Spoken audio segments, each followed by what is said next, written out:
Hello everyone, if your GTA 5 is not launching on your computer, then you have come to the right place because in this video I'm going to show you how easy it is to fix GTA 5 not launching on your computer easily. So first off, you're going to open up your web browser. Now you're going to open up a new tab. You're going to search for script hook V. You're going to go on to this first link from devc.com. Now you're just going to click download on here.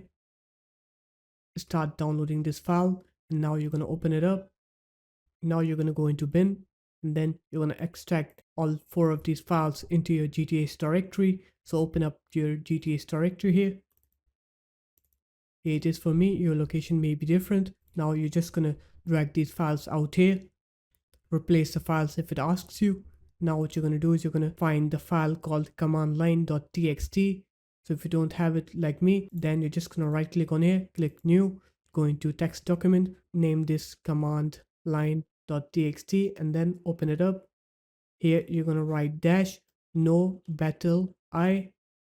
After that you're going to click file, click save, and now you can go ahead and play GTA 5 and you'll see that your game will work correctly and it will launch now.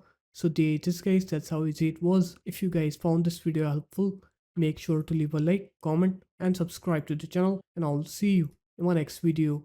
Peace.